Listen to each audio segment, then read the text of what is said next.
swarm. They're just that style of defense that, I'll refer back to Saleh just in terms of, my time with him in the Niners and obviously being the linebacker coach, then moving up to DC and rightfully getting that job, and the foundation of that defense is just play as hard as you can for 60 minutes, stop the run, create dents on the edges, pressure the quarterback before, and rally the football. And that's what pops out on tape. Their play style is second to none, and our guys know, what kind of game it's going to be. How does Texans having such a veteran secondary impact some of the decisions you'll make in the game?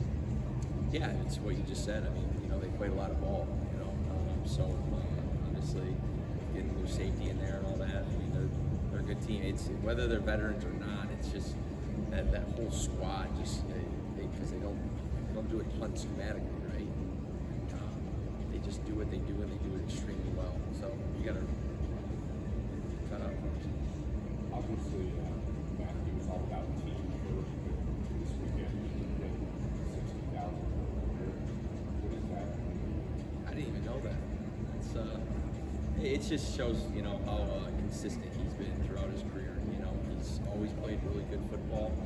It's awesome to have him back out there, and I know he enjoys this game for many, many reasons.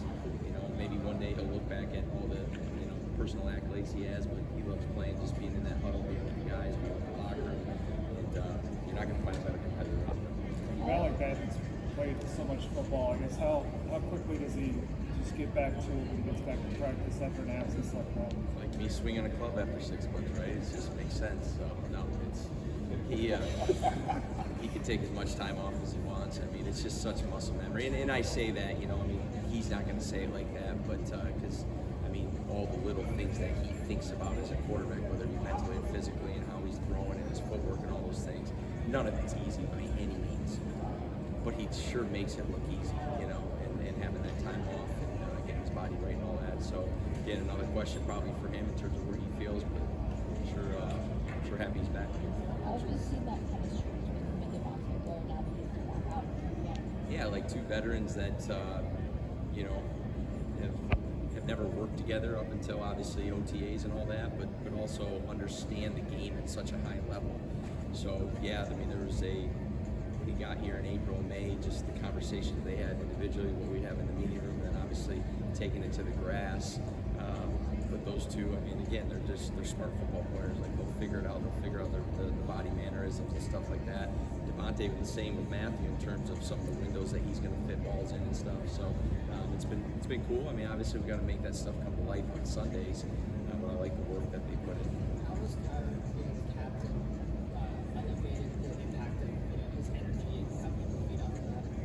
I don't know if it's elevated. I think Kyron's just Kyron. He's always had just incredible energy, and from the moment he's stepped on the field, obviously it was, his second year when I got here, but really had a huge impact in 23. Obviously had the impact in 24, and here he is with a fresh contract and the captain, status, and it's all rightfully deserved.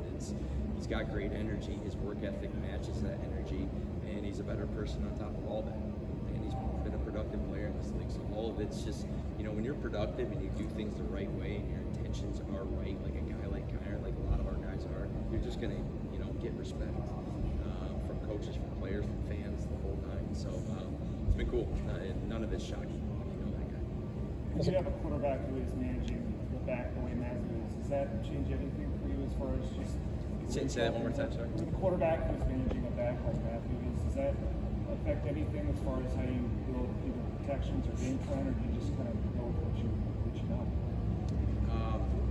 We'll see on Sunday, So, again, he's looked good, he feels good, so I think we'll be able to answer that a little bit better in a week. Has there been anything that you've done to change your process entering week one over your coaching career? Yeah, it's every year's a new year, right? So you got your process going into it, but I think it's a great question because I think, the more you're in it, the more you realize, hey, what you saw on tape was 6 months ago. You got an idea of what they're going to do. The foundation of what D'Amico and Burke and what Houston does, I think it's going to be the same, but you don't really totally know. You don't know what those adjustments are going to be, so you got to be willing, right, to adjust and do what, ultimately our guys and our ability can do best, put them in a good position to be successful, both schematically and what they can do with their techniques. So you just gotta be willing to adjust and go from there in week one. Following up on that, as a coach, do you always feel like you have a good handle on your team going into a season, or are there things that surprise you when you go out there there's week stuff that one? organically is going to happen throughout the course of week 1 to week 2 to week 4 to week whatever. We have a vision for where this thing's going to go, but we also understand that there's 22 variables on every snap that dictate what's going to happen. So yeah, I think we're us as a staff have a good idea of what we think we're going to be, but sure, you got to go snap that ball on Sunday and go play for 3.5 hours against an incredible opponent, and then let the chips fall where they may. Coach, could you comment on the role Coach Shieldhouse provides in designing this offensive game plan? Yeah, he's a smart dude. One, he's incredibly efficient with just finding stuff around the league and what people are doing and keeping up with the times, which is so important. He's just eager to not just know what we're doing or what the Houston Texans defense is doing. He's eager to just know what the landscape of the league is, and that's a big factor. We're as coaches, we're the best thieves out there, right? Like someone does something cool, we'll steal it, make it our own, and call it our own, and then not cite our source. So he does an incredible job at just kind of gathering that kind of stuff. He's awesome with the receivers. He's awesome in front of the unit. I don't think he really cares about his future, but his future, in my opinion, is really bright.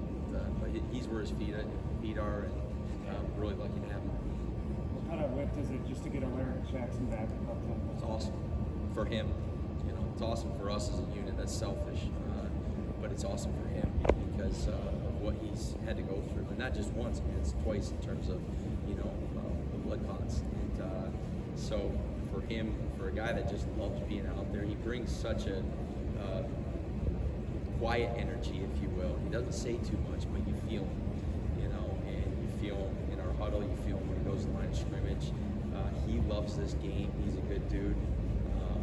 I'm super happy that for him that he's able to get out there and do what he loves, and he'll do it at a high level. He's excited. Thanks, guys.